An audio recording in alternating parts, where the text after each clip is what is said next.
Are you ready to rock? Ready to roll? Good job. Well, welcome back. Take out your snack and get unpacked. Today we are on our Friday end of the story. And when someone's about to finish something, people usually chant something in the background like, "Bring it home!" All right, well, let's bring home the story, okay? This week we're talking about sequencing plot. Plot are important parts in a story. Sequencing means doing things in order. Stories have a beginning, a middle, and an end. This week, we're taking Starry Nights and breaking it into 4 parts. You're second graders. We can do the 3 parts, beginning, middle, and end, but I think the 4 is okay because we spent a day on each page of the story, and our grade level story for next week is going to be a smidge longer. Maybe 2 or 3 times long. So let's practice really nicely here and get the great understanding for plot sequencing, the parts of the story in order. Well, we did the first 3 parts, and today is going to be the last part. So let's get cracking. Okay. Josie looked through the telescope. Now they're actually observing. "There are so many stars," she said. Then it was Ling's turn. Ling cried out, "I see a bright light moving in the sky."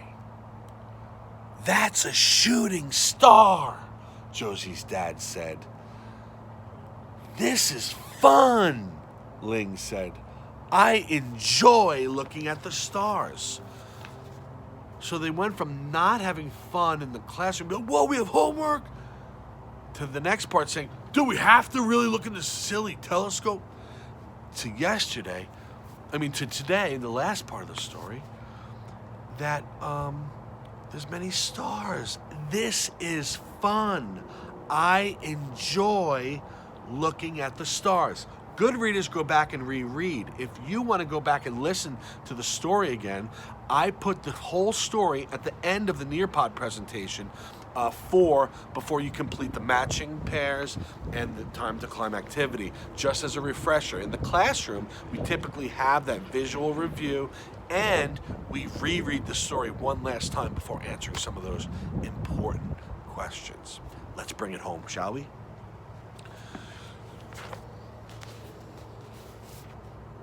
Oh, nobody, no characters outside. Where are they? Probably asleep. Let's see what happens. "I think we've seen enough stars," says Josie's dad. "You can go play now." "Can we keep looking?" asked Josie. "Yes," said Ling. "This is fun." "You're right," said Josie. "This has been a great night." So what is their attitude? What is their feeling about looking at the nighttime sky?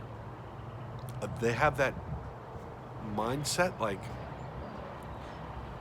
do we have to? No. Now they're thinking their feelings changed in the story. They began being not very excited about it at all. Then,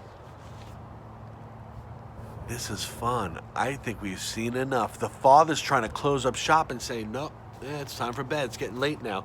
And then they say, and he's like, "Yeah, well, actually, if you want to go play for a little bit longer, it's okay in the tent, like you wanted to." That's what they first wanted to do. But they don't ask about the tent games. "Can we keep looking?" asked Josie. So they want more homework. They want more interesting things. They're having fun. It's not a job anymore. It's not a hard thing to do. It's actually really enjoyable. And they're delighted by doing it. "Can we keep looking?" "Yes." And her friend I almost said Mei Ling. Her friend Ling said, "This is fun." She was really, really enjoying it. And when you see those quotation marks like this is fun, it's not someone, well, it tells you that the story's fiction. It's a make-believe story. It's kind of a realistic fiction. So it could possibly happen, but it didn't happen. So this story is fiction or make-believe. Because these characters are made up. And when you see those quotation marks, that can help you determine that the story's not a real story like we're reading in the science textbook, okay? But yes, this is fun. "You're right," said Josie. "This has been a great night." Well, they feel totally different than they felt in the beginning of the story when they were saying, do we have to? What? We got homework a weekend away. Grumbling sounds. Now they have excitement in their voice. This is fun. This has been a great night. You were right about this telescope thing. This is amazing. Well, like I said, if you want to hear this story through one more time, I placed it for you at the end of the Nearpod slides. So get involved with that. And if you'd like to, I'd really like people reading along while I'm reading.